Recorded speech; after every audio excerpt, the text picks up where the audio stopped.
चलिए भैया शांति बनाए। हम लोग अब आज बात करेंगे बहुपद में जितनी टॉपिक थी हम कंप्लीट कर दिए। एक बार हम आपको ये बताना भी चाहते हैं कि जिसमें आपकी चर राशियां, अचर राशियां, ठीक है, बेजीय व्यंजक क्या है, बहुपद क्या है, ठीक है, बहुपद का व्यापक रूप क्या है, बहुपद का मानक रूप क्या है, ठीक है, आरोही क्रम क्या होता है, अवरोही क्रम क्या है, बहुपद की घात क्या होती है, ठीक है। उसके बाद बहुपद के प्रकार में शून्य बहुपद हो गया, अचर बहुपद हो गया, ठीक है, एक पदीय बहुपद हो गया, द्विपदीय बहुपद हो गया, त्रिपदीय बहुपद हो गया, रैखिक बहुपद, द्विघात बहुपद, त्रिघातीय बहुपद, चतुर्घातीय बहुपद। ये सारी टॉपिक हम कंप्लीट कर दिए, पढ़ा दिए। आज हम बहुपद की पहचान भी आपको बताई गई है। उसी के आधार पर आज आपकी जो टॉपिक कंप्लीट हुई है, कक्षा 9 का सिलेबस स्टार्ट हो गया है।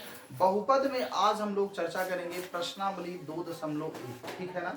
एक एक सवाल पर हम विचार करेंगे, एक एक सवाल को हम क्या करेंगे, लगाएंगे और समझाएंगे, बताएंगे आपको। जो आपको नहीं आता है उसको फिर से आप पूछेंगे अगर कहीं संशय है। वैसे हमें विश्वास है टॉपिक कंप्लीट करने के बाद ऐसा कोई सवाल नहीं होगा जो हमारी आयुषी दीदी को नहीं आए। 6 में है हमारी दीदी ना, हाँ तो 6 में है, लेकिन ये मत समझना कि 9 का नहीं आएगा। 9 का भी सब सुना देंगी हमारी दीदी, है कि नहीं। तो नोट करेंगे कि नहीं अभी, हाँ नोट कर लेना दीदी, अभी से 9 वाला पढ़ो, ठीक है ना। हाँ दीदी के साथ पढ़ो। चलिए प्रश्नावली 2.1 बहुपद हम, प्रश्नावली 2 है आपकी, प्रश्नावली 2.1, प्रश्नावली 2.1 बहुपद क्या है चैप्टर आपका, बहुपद। बहुपद में प्रश्नावली 2.1 में पहला कह रहा है प्रश्न, निम्नलिखित व्यंजकों में, पहला प्रश्न है, प्रश्न नोट कर दे रहे हैं चूंकि किताबें सबके पास अभी नहीं है। निम्नलिखित व्यंजकों में, निम्नलिखित व्यंजकों में, निम्नलिखित व्यंजकों में, निम्नलिखित व्यंजकों में कौन कौन एक चर में बहुपद है, कौन कौन, कौन कौन, कौन कौन एक चर में बहुपद है, एक चर में, कौन कौन एक चर में बहुपद है, कौन कौन एक चर में क्या है, बहुपद है, और कौन कौन नहीं है, और कौन कौन, और कौन कौन, और कौन कौन नहीं है। निम्नलिखित व्यंजकों में कौन कौन एक चर में बहुपद है और कौन कौन नहीं है, कारण के साथ अपने उत्तर दीजिए, कारण के साथ अपने उत्तर दीजिए, कारण के साथ, कारण के साथ अपने उत्तर दीजिए, अपने उत्तर दीजिए। पहला प्रश्न है, पहला आपका प्रश्न है 4x² minus 4x² plus minus 3x plus 7।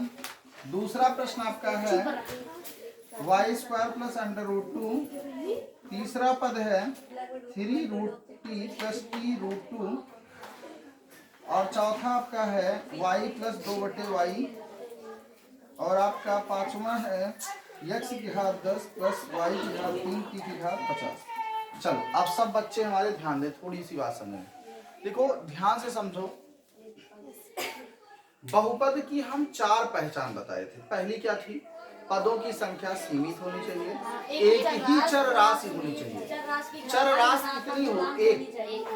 बात समझ आ गई ना। अगर हम केवल एक चर में बहुपद, देखिए वहां पर होता है 2 चर में भी बहुपद होते हैं, 3 चर में भी होंगे, 4 चर में होंगे, लेकिन हमको जो पढ़ना है केवल एक चर में बहुपद पढ़ना है। हम क्या पढ़ेंगे, एक चर में बहुपद पढ़ेंगे। बोलो क्लियर है। अब एक चर में बहुपद की अगर हम बात कर रहे हैं तो एक चर में हमारे जो बहुपद हैं हम उसमें से देखते हैं पहला क्वेश्चन जो हमारा कह रहा है पदों की संख्या सीमित होनी चाहिए, एक ही चर राशि होनी चाहिए, चर राशि का घातांक धनात्मक पूर्णांक होना चाहिए, चर राशि का गुणांक एक वास्तविक संख्या होनी चाहिए, चर राशि का गुणांक एक वास्तविक संख्या होनी चाहिए। ये बात समझ में आ गई? दीदी दीदी ना पढ़ना हो सीधे घर जाओ,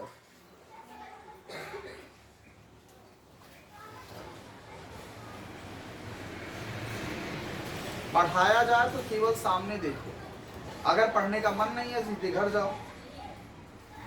हम सीधी बात बोलते हैं, पढ़ना है तो शांति से पढ़ो। चलिए ध्यान से देखिएगा, यहां पर अगर हम बात करते हैं तो सबसे पहले यहां पर हम बात करेंगे तो पहला जो हमारा प्रश्न है, हम देखते हैं कि इसमें पदों की संख्या सीमित है।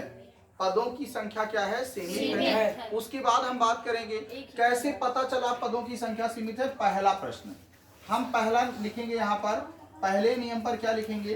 पदों की संख्या सीमित है। क्या लिखेंगे? पदों की संख्या सीमित है। पदों की संख्या सीमित है। कैसे पता चला हमको सीमित है? भाई देखा हमने, एक पद ये रहा, एक पद ये रहा, एक पद ये रहा, 3 पद हो गए ना। अब ये क्या हो जाएगा हमारा? त्रिपदीय। बोलो क्लियर? Yes sir. तो इसका मतलब ये क्लियर हो गया कि पदों की संख्या सीमित है। ये बात समझ में आ गई सबको? अब ध्यान से देखिएगा, यहाँ पर दूसरा है एक ही चर राशि होनी चाहिए। तो भैया देखो इसमें क्या चर x के अलावा और कोई है? नहीं सर। तो एक ही चर राशि है। क्या है? एक ही चर राशि है। एक ही चर राशि है। दूसरी चीज हो गई एक ही चर राशि है।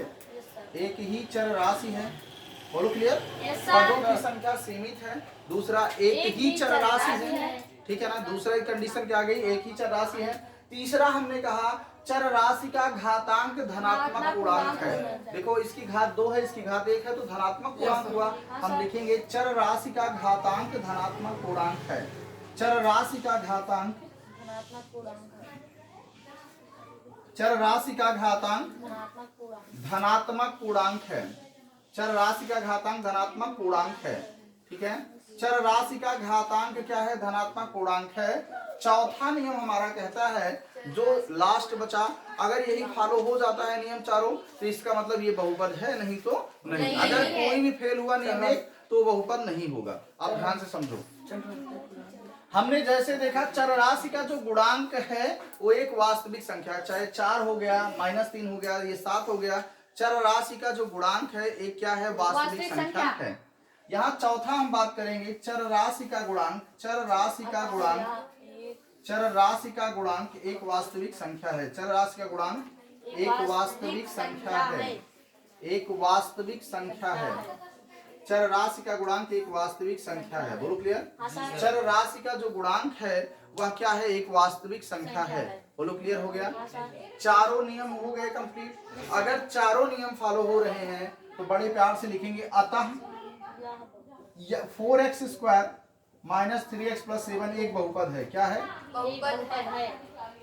ईमानदारी से बताओ, क्लियर है? हमने कारण सहित बता दिया कि हाँ बहुपद है। चारों हमारे नियम फॉलो हो रहे हैं, इसलिए बहुपद है। अगर इसमें से कोई एक नियम भी इधर उधर होता तो वो हमारा बहुपद नहीं होता। ठीक है? आप सभी लोगों से आग्रह रहता है, भैया देखो, दीदी भैया आप सब लोग ध्यान दिया करो, पढ़ाते समय आप पूरा कंसंट्रेट कहाँ होना चाहिए? सामने। नहीं तो फिर आपको नहीं आएगा, आप हमेशा के लिए कमजोर हो जाएंगे। जैसे पहले थे, थोड़ा थोड़ा आप इंक्रीज हो रहे हो, फिर भी लापरवाही करोगे, फिर से कमजोर हो जाओगे, कोई मतलब नहीं निकलेगा। आप अपने माइंड को हमेशा यहाँ रखो, जब समझाएं बताएं हमको देखो यहाँ सामने, नहीं तो आप लिखते रह जाओगे, बात करते रह जाओगे, फिर से नहीं आएगा। बात समझ में आ रही है ना? सामने देखोगे आपको आएगा, इसलिए हम समय लेकर आपको बता रहे हैं, धीरे धीरे समझाते चल रहे हैं। एक एक सवाल पर पूरा फोकस है, हम बिल्कुल ध्यान दे रहे हैं एक एक पॉइंट पर। ठीक है?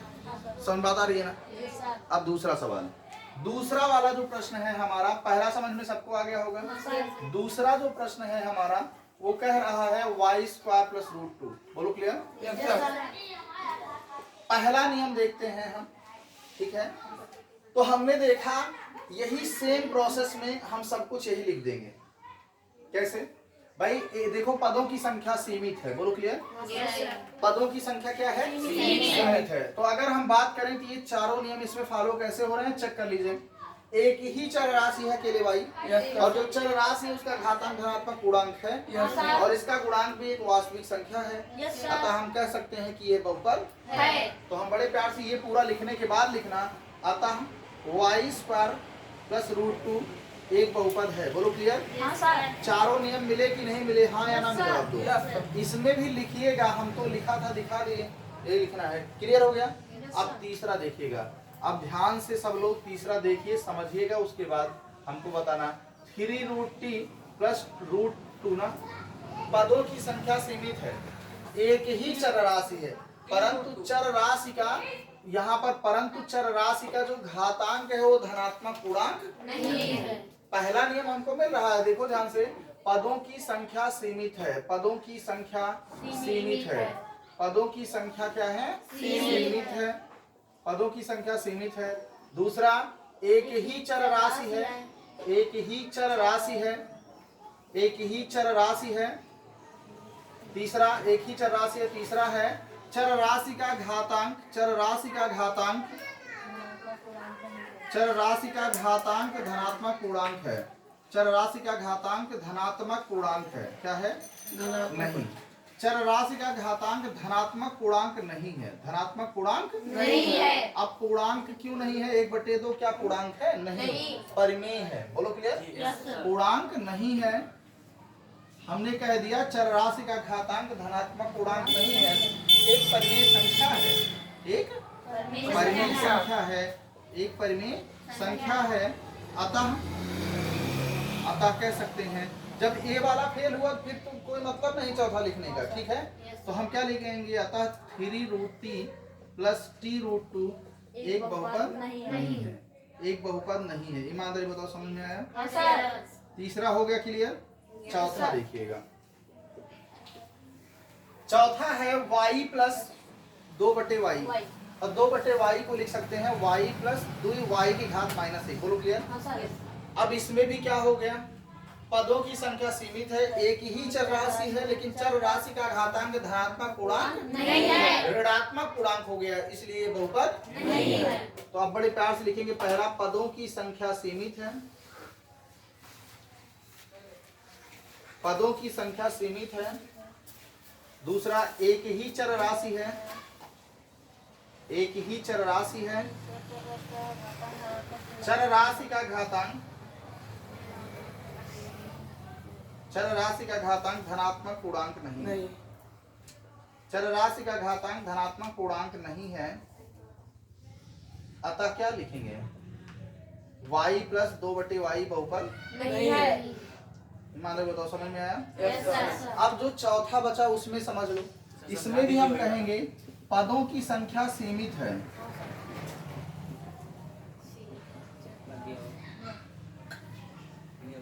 एक से अधिक चर राशियां हैं, एक से अधिक चर राशियां हैं। बोलो क्लियर? Yes. एक से अधिक चर राशियां हैं। क्या लिखेंगे? एक से अधिक चर राशियां हैं, एक से अधिक चर राशियां हैं,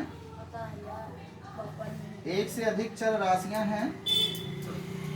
अतः लिखेंगे, अतः x⁻10 y³ प्लस t की घात 50 एक बहुपद नहीं है, एक चर में बहुपद, एक चर में बहुपद नहीं है। बोलो क्लियर?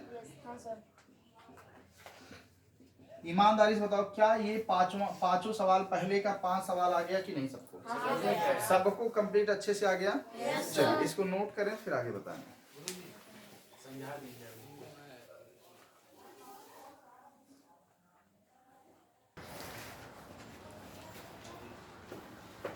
चलिए ध्यान देंगे सब लोग, जिन लोगों को नहीं याद है बहुपद की पहचान, ठीक है?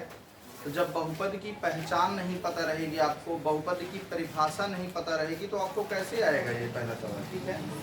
सब लोग बोलेंगे, पदों की संख्या सीमित होनी चाहिए, पदों की संख्या सीमित होनी चाहिए। सीमित का मतलब होता है निश्चित, निश्चित निश्चित का मतलब होता है एक पद है कि 2 है कि 3 है कि 4 है कि 5 है, ठीक? जैसे अगर मान लो ये 2x है, तो इसमें पदों की संख्या कितनी है? 1। पद कितने हुए? 1। अगर 2x प्लस 5 है तो पद 2। तो अगर 2x square plus 5x plus 3 है तो पद कितने हुए? 3 हुए ना? तो एक बात तो ये क्लियर हो गई कि पदों की संख्या निश्चित होनी चाहिए, कि 1 है, 2 है, 3 है, 5 है, 10 है, वो निश्चित हो। बोलो क्लियर है? तो क्या सबको समझ में आ गया? पदों की संख्या सीमित मतलब निश्चित होनी चाहिए। पदों की संख्या सीमित होनी चाहिए, सबको याद हुआ? सब लोग बोलिए, पदों की संख्या सीमित होनी चाहिए। होनी चाहिए। फिर से बोलिए, पदों की संख्या सीमित होनी चाहिए। पदों की संख्या सीमित होनी चाहिए। पदों की संख्या सीमित होनी चाहिए। पदों की संख्या सीमित होनी चाहिए। एक ही चर राशि होनी चाहिए। एक ही चर राशि होनी चाहिए। एक का मतलब समझो, जैसे अगर यहाँ x है तो यहाँ भी x है, यहाँ भी x है ना। अगर यही y होता 2y + 5 तो y ही रहे, 2y² + 5y + 3 तो y इसमें है तो सब में क्या है? y है। हाँ सर। अगर y है तो y ही रहे, x है तो x ही रहे, लेकिन कोई दो लोग ना हो उसमें कि x y दोनों आ जाए। इसीलिए कहता है एक ही चर राशि होनी चाहिए। सब लोग बोलेंगे, एक ही चर राशि होनी चाहिए। एक ही चर राशि होनी चाहिए। पदों की संख्या सीमित होनी चाहिए। पदों की संख्या सीमित होनी चाहिए। एक ही चर राशि होनी चाहिए। एक ही चर राशि होनी चाहिए। चर राशि का घातांक धनात्मक पूर्णांक होना चाहिए। चर राशि का घातांक धनात्मक पूर्णांक का मतलब समझते हो? जैसे 1 हो गया, 2 हो गया, 3, जैसे x की घात कितनी हो, 1 हो, 2 हो, 3 हो, 4 हो, ऐसे कुछ हो, तो ये सब क्या है? पॉजिटिव घातें हैं ना, धनात्मक पूर्णांक। क्या है? अब इसकी घात 1 है, यहाँ 2 है, तो क्या है? धनात्मक पूर्णांक है कि नहीं? आप क्या कहेंगे? चर राशि का घातांक धनात्मक पूर्णांक होना चाहिए। फिर से बोलो, चर राशि का घातांक धनात्मक पूर्णांक होना चाहिए। फिर से बोलो सब लोग, चर राशि का घातांक धनात्मक पूर्णांक होना चाहिए। लास्ट है, चर राशि का गुणांक एक वास्तविक संख्या होनी चाहिए। एक बात ये क्लियर समझ लो, चौथा वाला तो पक्का वही रहेगा, चाहे √2 हो, √3 हो, चाहे 2/3 हो, 4/5 हो, -1 हो, -2 हो, चाहे जो संख्या आएगी वो क्या है? वास्तविक संख्या। क्लियर? तो आप में कोई और संख्या नहीं आएगी कि आपके यहाँ समृद्ध संख्या आ जाए, क्योंकि समृद्ध संख्या कक्षा 11 से पढ़ना है, वो आपके यहाँ तो नहीं आएगी। क्लियर हो गया ना? इसलिए जो संख्याएं हैं ये सभी क्या है? वास्तविक संख्या। 5 क्या है? वास्तविक संख्या। 2 क्या है? वास्तविक संख्या। 3 क्या है? वास्तविक संख्या।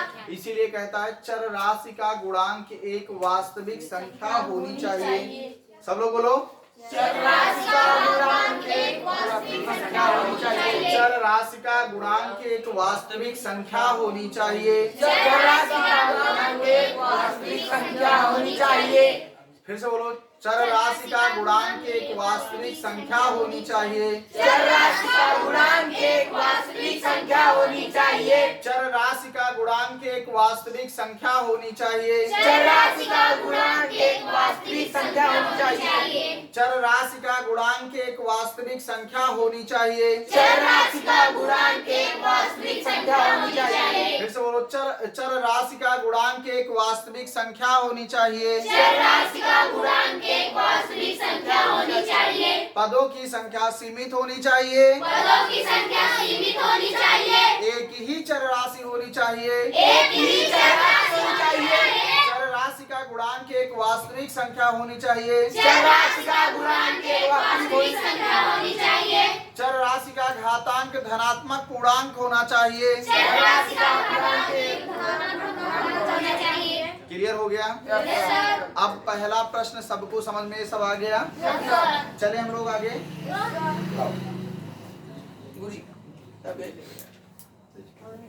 मिटा दें, उसके बाद दूसरा प्रश्न बताएंगे। ठीक है?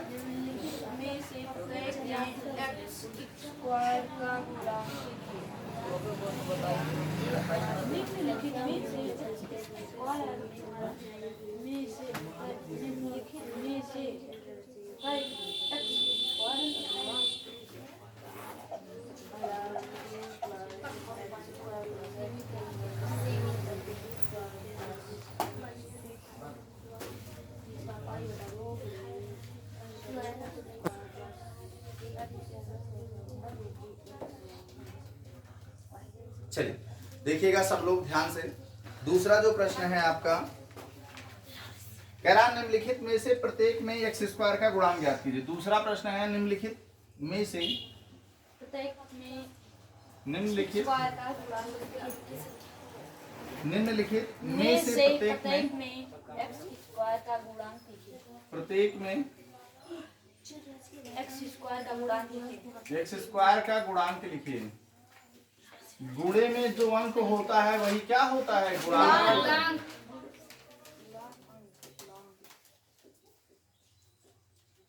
पहला 2 plus x square plus x, दूसरा है 2 minus x square plus x cube, तीसरा है पाई बटे 2 एक्स स्क्वायर प्लस एक्स, चौथा है अंडर रूट 2x माइनस 1। देखो ध्यान से सब लोग सुनिए।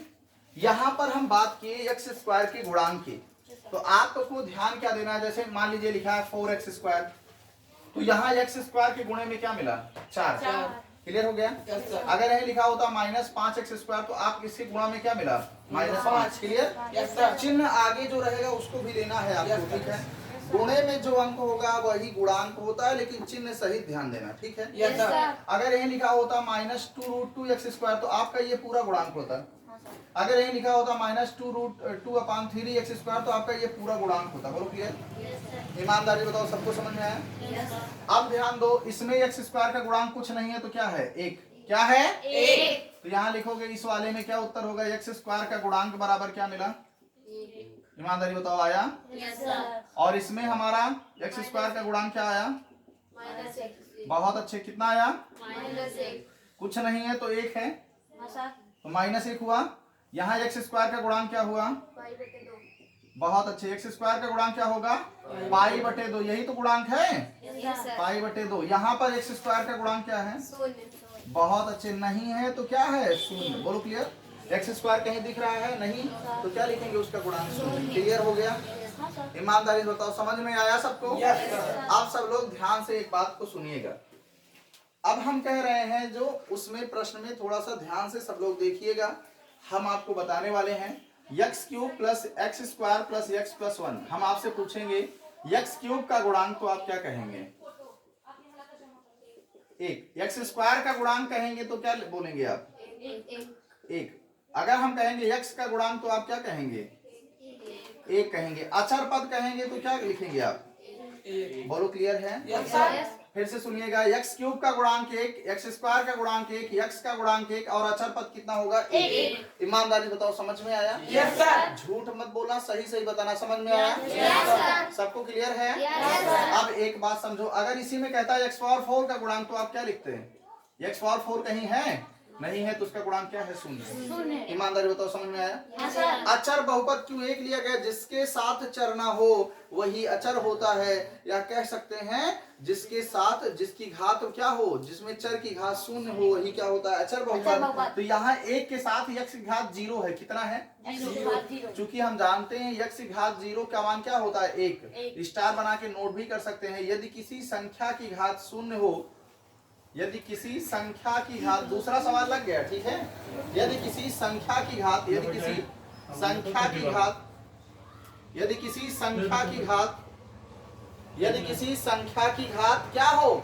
1 हो। क्या हो? क्या कहेंगे? यदि किसी संख्या की घात 0 हो तो उसका मान 1 होता है। यदि किसी संख्या की घात 0 हो, हाँ, यदि किसी संख्या की घात 0 हो तो उसका मान 1 होता है। उसका मान 1 होता है। बोलो क्लियर? क्या लिखेंगे? 1 होता है। तो यहाँ कह सकते हैं यदि किसी संख्या की घात 0 हो तो उसका मान क्या होता है? 1 होता है। यदि किसी संख्या की घात क्या हो? 0 हो तो उसका मान क्या होता है? 1 होता है। यदि किसी संख्या की घात क्या हो? 0 हो तो उसका मान क्या होता है? 1 होता है। बोलो क्लियर हुआ? Yes sir. ईमानदारी से बताओ, सब लोग क्लियर है? Yes sir. चलिए, अब इसके बाद इसको हम प्रूफ कर लेते हैं। कैसे होगा एक, जरा इसके बारे में हम थोड़ी सी जानकारी ले लेते हैं। बोलो क्लियर? हाँ सर। अब ध्यान से देखो, अगर हमारा x पावर 0 है हमारा, तो हम इसको लिख सकते हैं 1 में से 1 घटाएंगे तो 0 ही आएगा। तो इसको लिख सकते हैं x की घात 1 गुणे x की घात -1 लिख सकते हैं। और इसके खोपड़ी पर घात कितनी है? -1। इसको लिख सकते हैं 1/x लिख सकते हैं। तो इसको लिखेंगे x गुणे इसको 1/x, कट जाएगा, कितना आएगा? 1। बोलो क्लियर? आप फटाफट इसको नोट करो, फिर आगे, ठीक है? जल्दी से इसको नोट करेंगे तो हम आगे बताएंगे आप लोगों को।